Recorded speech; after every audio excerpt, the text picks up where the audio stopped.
Sangeeta Balwant. Sir हो गया आपका, मैंने पहले 3 मिनट से ऊपर नहीं। डॉक्टर संगीता बलवंत।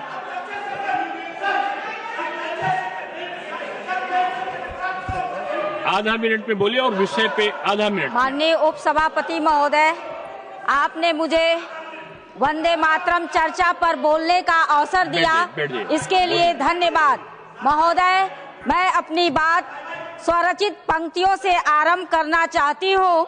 मातृभूमि को शीश झुकाकर, मातृभूमि को शीश झुकाकर निस दिन वंदन हो जननी का। मातृभूमि को शीश झुकाकर निस दिन वंदन हो जननी का। वंदे मातरम के गुंजन से नित्य अभिनंदन हो जननी का, नित्य अभिनंदन हो जननी का। महोदय, वंदे मातरम ये 2 शब्द कभी ब्रिटिश साम्राज्य के कोड़ों को रोक देते थे और ये 2 शब्द सामान्य मनुष्यों को शहीद बना देते थे।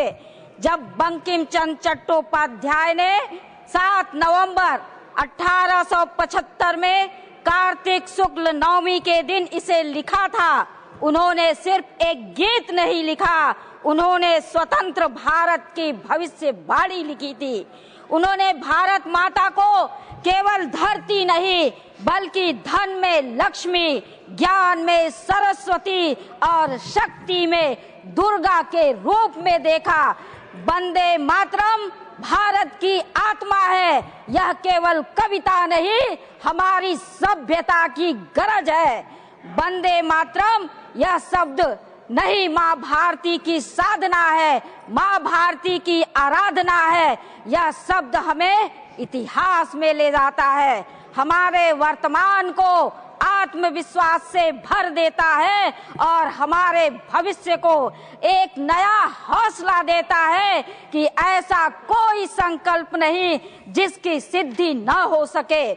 बंकिम चंद्र चट्टोपाध्याय जी का आनंद मठ मात्र एक उपन्यास नहीं बल्कि एक ऐसा मंत्र है जिसने सबको देशभक्ति के भाव में डुबो दिया। वंदे मातरम से ऐसी ज्वाला निकली जिसने लाखों भारतीयों को अंग्रेजों के खिलाफ लड़ने की प्रेरणा दी। आजादी के आंदोलन में जब भी इस गीत का नारा लगाया जाता था, स्वतंत्रता सेनानियों के मन में एक नई ऊर्जा, नया साहस भर जाता था। 1896 में रविन्द्रनाथ टैगोर जी ने वंदे मातरम को धुन में पिरोया, इसे गाया, इसे वाणी और अमरता प्राप्त हुई। यह गीत भाषा और क्षेत्र की सीमाओं से आगे बढ़कर पूरे देश में गूंज उठा। तमिलनाडु में सुब्रमण्यम भारती जी ने इसका तमिल अनुवाद किया और पंजाब में क्रांतिकारियों ने इसे गाते हुए ब्रिटिश साम्राज्यवाद को खुली चुनौती दी। 1905 में बंग भंग आंदोलन के दौरान बंगाल में विद्रोह भड़क उठा। अंग्रेजों ने वंदे मातरम के सार्वजनिक पाठ पर प्रतिबंध लगा दिया। फिर भी 14 अप्रैल 1906 को 22 साल में हजारों लोगों ने इस आदेश की अवहेलना की। जब पुलिस ने शांतिपूर्ण सभा पर लाठी चार्ज किया तो क्या पुरुष क्या महिलाएं सभी सड़कों पर वंदे मातरम का नारा लगाते हुए लहूलुहान हो गए। वहां से वंदे मातरम का मंत्र गदर पार्टी के क्रांतिकारियों के साथ कैलिफोर्निया पहुंच गया। यह आजाद हिंद फौज में भी गूंजा जब नेताजी सुभाष चंद्र बोस के सैनिक सिंगापुर से मार्च कर रहे थे।